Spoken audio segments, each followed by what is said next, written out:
WNBA Commissioner Cup, Fever vs. Dream Commissioner Cup, garnered 10.79 million viewers, the most watched WNBA game in history. This is catastrophic big news for the W, man. Now, I don't know what network that the game came on because I was there, but I do know there was a lot of fans there. 10.79 million viewers. Let that number sink in for a second. That's not just a WNBA record, that's more viewers than most NBA playoff games. The Fever vs. Dream Commissioner Cup matchup on June 14, 2024, just became the most watched WNBA game in the league's 28-year history. And the reaction to that number tells you everything you need to know about where this league stands right now. Now we got to get to the good. The good is a lot of people thought the engagement with the WNBA was possibly over and it was falling off and the Caitlin Clark hype was dead. The bad thing about it is that a lot of people said that the game was boring. They didn't like the format. They didn't like what they seen on there on the court. And Stephanie White did a hellacious job for putting together a spectacular offense. One thing I can say, sitting in the stands, Caitlin Clark was sick, dealing with something. She had a slow... Because here's the split that's happening in real time. One side is celebrating this as proof the Caitlin Clark effect is real and sustainable. The other side is pointing to the game itself and saying the numbers don't match the product. Both sides have receipts. And what makes this fascinating is that they're both looking at the exact same game and coming to completely opposite conclusions about what it means for the future of women's basketball. But overall, I thought the game was entertaining. Now, that was coming from somebody that went to the game, obviously going to the game, being in the arena, hearing the crowd and everything, plays a different factor from you sitting at home and watching it on your Now let's establish some context here, because this wasn't just any regular season game. This was the Commissioner Cup, which is the WNBA's mid-season tournament that was created in 2021 to generate additional revenue and fan engagement. The winning team splits $500,000. The MVP gets an extra $30,000. So there were real stakes beyond just the win column. But the reason this game drew 10 million viewers had nothing to do with the Commissioner Cup format. It had everything to do with the matchup itself. Caitlin Clark versus Angel Reese. Indiana versus Atlanta. The two biggest names from the 2024 draft class, facing off in a game that was being marketed as the next chapter in their rivalry that started back in the 2023 NCAA championship game. Got to arena. I did not think it was going to be that many fans there because within, I would say, 5 minutes of the game starting, it looked pretty damn empty. Now, once the game actually got going, Caitlin came out. It was just a totally different vibe. But kudos to the WNBA. Definitely kudos to the Fever. The most watched game ever. And y'all already know. Here's some footage from the game. Let's roll it. And this is where the attendance story gets interesting. Because if you were watching from home, that arena looked packed. The energy was electric through the screen. But our reporter was actually there in person. And he's telling you that 5 minutes before tip-off, the building looked empty. Then Caitlin came out for warm-ups and suddenly the entire vibe shifted. That tells you something crucial about how this fan base operates. They're not there for the WNBA. They're not there for the Fever as an organization. They're there for one specific player. I see what I'm saying. You see what I'm saying? Hey, shout out to Ben Daniel, bro. He been trying to tell me, bro.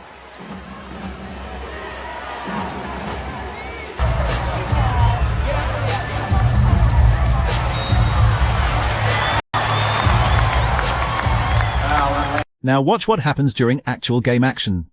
This is Kelsey Mitchell, who's been the Fever's leading scorer for years before Caitlin arrived. She dropped 26 points in this game, absolutely took over in the fourth quarter. Hit clutch shot after clutch shot. And if you're watching this footage, you can see the skill level is legitimate. The shot making is professional. This is high-level basketball. But here's the problem the league is facing. Kelsey Mitchell has been doing this for years. She's been an all-star caliber player putting up these performances in relative obscurity. Now suddenly, because Caitlin Clark is on her team, 10 million people are watching her do what she's always done. That creates a weird dynamic where established players are getting exposure they've deserved for years, but only because of a rookie who's pulling the eyeballs.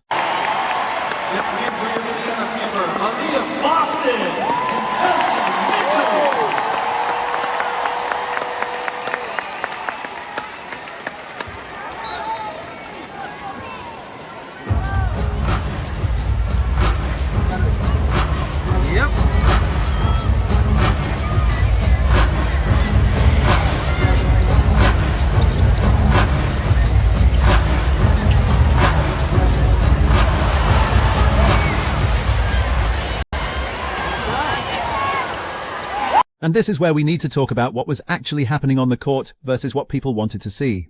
Because Caitlin was dealing with an illness that day. She had a slow start, wasn't hitting her usual shots. The offense ran through other players for long stretches. And for the casual fans who tuned in specifically to watch her dominate, that created disappointment. You can see it in the social media reaction after the game. People saying it was boring. People saying the product wasn't worth the hype. People questioning whether they'd tune in again. That's the danger of building your entire marketing strategy around one player. When that player has an off night, or when the game doesn't deliver the highlight reel moments people expect, you risk losing those casual viewers permanently. Ooh, nasty. Come on, Caitlin. Rock it. Number 22, Caitlin Clark. Third. Damn, man.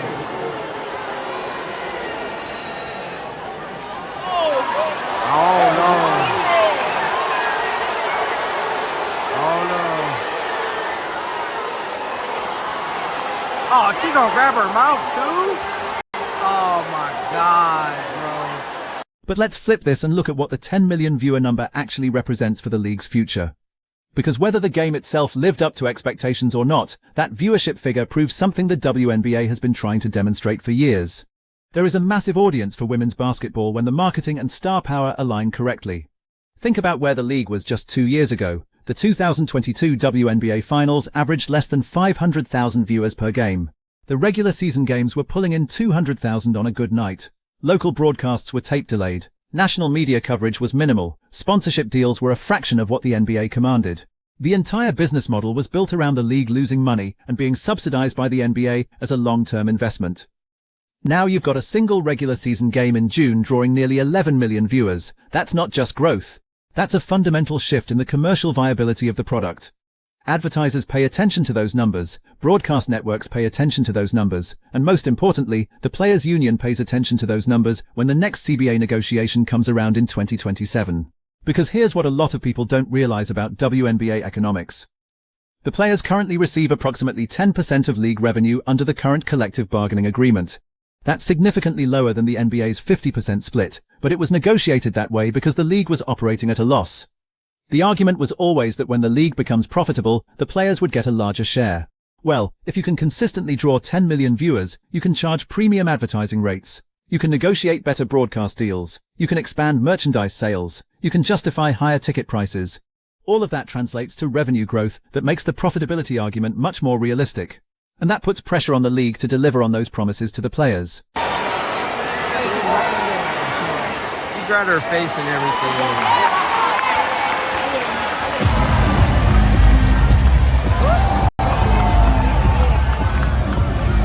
Now let's address the elephant in the room that nobody in the WNBA front office wants to talk about publicly. This record viewership is almost entirely dependent on one player continuing to perform at a high level and staying healthy.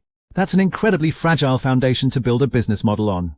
What happens if Caitlin Clark gets injured? What happens if she decides to play overseas where the money is better? What happens if the constant pressure and scrutiny burns her out mentally? What happens if casual fans get bored after one season and move on to the next trending athlete? The league is essentially betting its entire growth trajectory on factors largely outside their control. And you can see the tension this creates within the existing WNBA community. You've got veterans who've been grinding in this league for a decade, playing in front of tiny crowds, barely making enough money to avoid playing overseas in the off-season. Now a rookie shows up, and suddenly the league is getting mainstream attention, record viewership, and increased revenue opportunities. That creates resentment, even if people don't say it publicly. The Pride Night controversy at this game is a perfect example. The Fever organization decided to make this marquee matchup their Pride Night celebration. Some fans loved it. Other fans were upset that what they saw as the biggest game of the season was being tied to a political or social statement.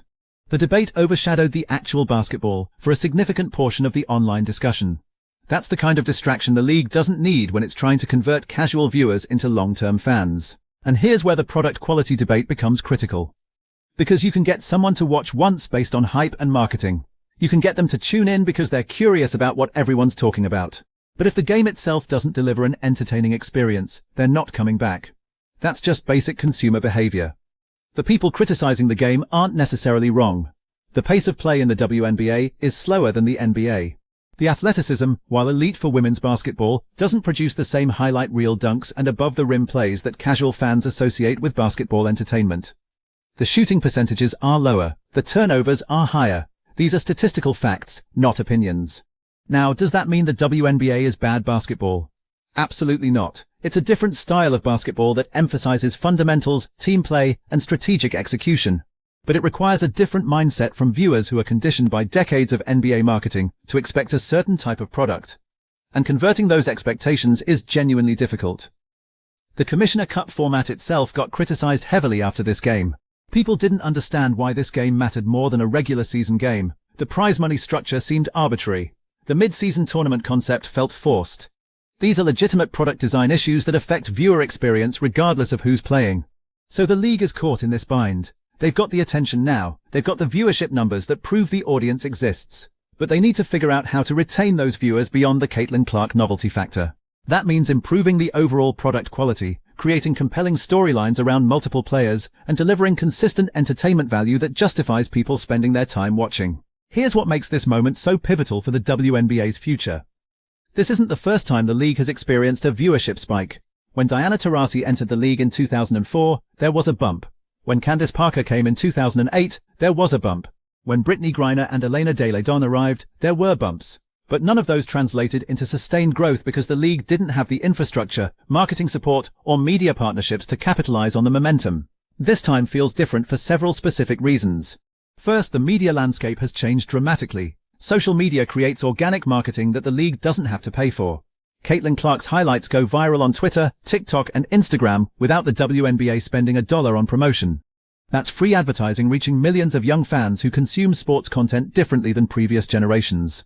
Second, the betting industry has exploded since the 2018 Supreme Court decision legalizing sports gambling. WNBA games are now featured on every major sports book.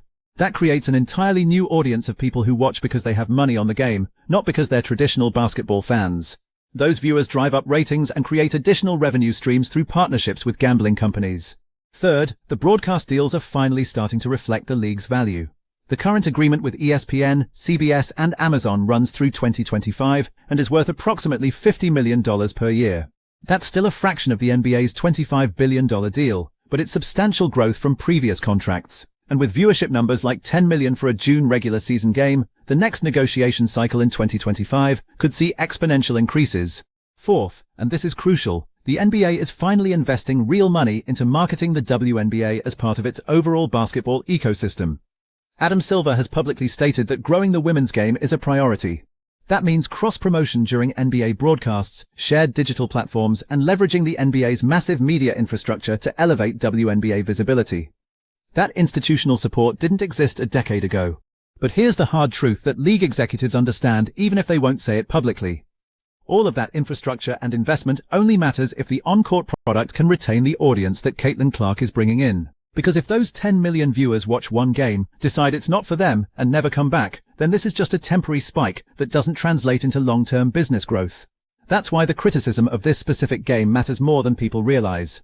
This was supposed to be the showcase, the marquee matchup, the game that converts casual viewers into committed fans, and a significant portion of the audience came away saying it was boring, slow, or didn't live up to the hype.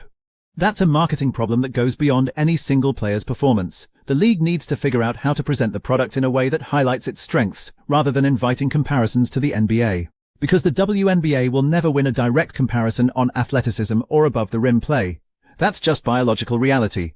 But it can win on strategy, fundamentals, team chemistry, and compelling personal narratives if it's marketed correctly. Look at how the NCAA Women's Tournament has grown. The ratings for the 2024 championship game between Iowa and South Carolina averaged 18.7 million viewers. That's comparable to many NBA playoff games. The product didn't change. Women's college basketball has always been high quality. What changed was the marketing, the storylines, and the media coverage creating appointment viewing. The WNBA needs to replicate that model, create rivalries that feel authentic, develop storylines that extend beyond the court, give fans reasons to care about teams and players beyond just highlight plays, make the games feel like events rather than just another sporting contest competing for attention. And this is where the Caitlin Clark versus Angel Reese narrative becomes both an opportunity and a trap. It's an opportunity because it's a ready-made rivalry with history dating back to college. It's a trap because it reduces both players to their relationship with each other rather than their individual excellence. The league needs to develop multiple compelling storylines simultaneously so the entire business doesn't depend on one rivalry staying interesting. The attendance pattern at this game reveals something important about the current fan base. People showed up specifically for Caitlin Clark's warm-ups. They didn't show up early to watch the Dream warm up. They didn't show up to soak in the arena atmosphere. They showed up for one player, and that's reflected in how they consumed the game itself. When she's on the bench, people check their phones. When she's on the court, they're engaged. That's not sustainable team building. The Fever organization needs those fans to become Fever fans, not just Caitlin Clark fans. That means creating attachment to other players like Kelsey Mitchell, who was phenomenal in this game. It means building a team identity that transcends any individual. It means creating a game day experience that makes people want to come back regardless of who's playing. That's basic sports marketing, but it's something the WNBA has struggled with historically. Now let's talk about what this record viewership means for the players financially. Because while the league celebrates the numbers, the players are looking at their paychecks and doing the math. The maximum WNBA salary for 2024 is approximately $240,000. Caitlin Clark's rookie contract pays her $76,000 this season. Meanwhile, the NBA rookie minimum is over $1 million. If you're generating 10 million viewers, you're creating advertising value in the tens of millions of dollars. The players know this. They see the packed arenas, they see the merchandise sales, they see the increased media coverage. And they're asking when that translates into compensation that reflects the value they're creating. That's going to be the central tension in the next CBA negotiation. The league's counter-argument has always been that overall revenue doesn't support NBA-level salaries. And historically, that's been true. The WNBA has operated at a loss for most of its existence, but if you can consistently draw viewership numbers like this, that argument starts to fall apart. Because viewership drives advertising revenue, which drives broadcast rights fees, which drives overall league profitability. So the question becomes, is this sustainable? Can the WNBA maintain 7 to 10 million viewers for marquee matchups throughout the season? Can they get 3 to 5 million for regular games? Can they build a playoff viewership that rivals other major sports? Because if they can, the entire economic model of the league changes fundamentally. And that brings us back to the core tension. The record viewership is phenomenal news for the league's visibility and commercial potential.